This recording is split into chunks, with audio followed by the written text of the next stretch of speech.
చేస్తున్నందుకు ఈ భగవంతుడు కూడా ఆయుష్ ఆరోగ్యాన్ని ఇంకా పెంచాలని మనం సదా భగవంతుని ప్రార్థించాలి. ఎందుకంటే ఇలాంటి వాళ్ళు ఎన్ని సంవత్సరాలు ప్రతి మనం పైకి వస్తారో అన్ని సంవత్సరాలు ఈ జాతికి వాటి సేవ అందుతుంది.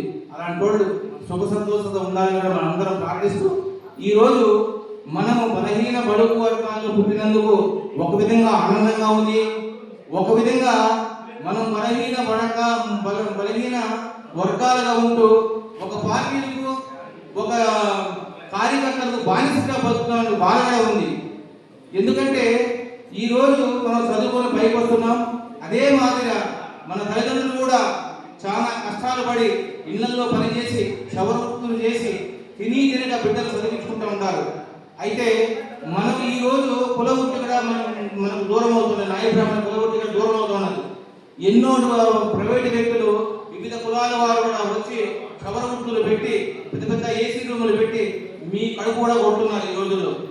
కాబట్టి మీరు ఒక వృత్తి మీదే ఆధారపడకుండా మనము పౌరుషంతో పట్టుదలతో చదివి ఉన్నత చదువు చదివి ఒక మంచి పౌరుడిగా ఒక మంచి విద్యారాలుగా ఈ మనము అభివృద్ధి చెంది ఈ సమాజానికి మేలు చేస్తూ మనం ఉద్యోగం సంపాదించుకుని సమాజానికి మేలు చేస్తూ ఈ దేశానికి ఈ భావితరాలు కూడా మనం పనికొచ్చే విధంగా మంచి చదువు చదవాలి.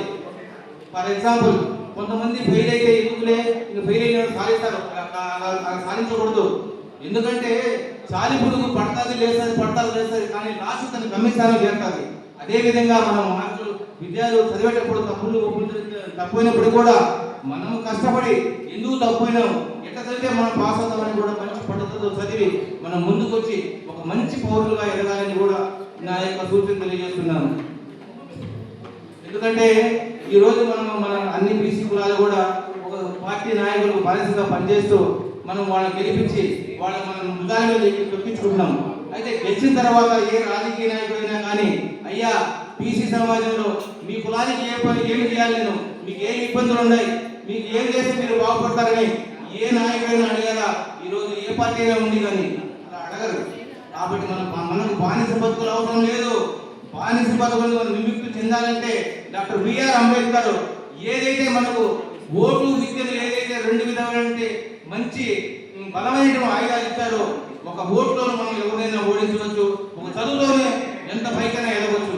కాబట్టి మన డాక్టర్ బిఆర్ అంబేద్కర్ గారు, అదేవిధంగా జ్యోతిరావు బాబు పూలే గారు, అదేవిధంగా తమిళనాడు పెరియార్ గారు, సాధు మహారాజ్ గారు, ఇలా ఎంతో మంది మహానీయులు చరిత్ర చదవండి మీరు అప్పుడప్పుడు సమయమైనప్పుడు. ఎందుకంటే ఇప్పుడు టెక్నాలజీ సెల్ వచ్చిన తర్వాత ప్రతి నిమిషం సెల్ మీదనే మనం కాన్సన్ట్రేట్ చేస్తున్నాం. కానీ పేపర్ మీద పుస్తకాల మీద మనము ఆలోచన పెట్టమన.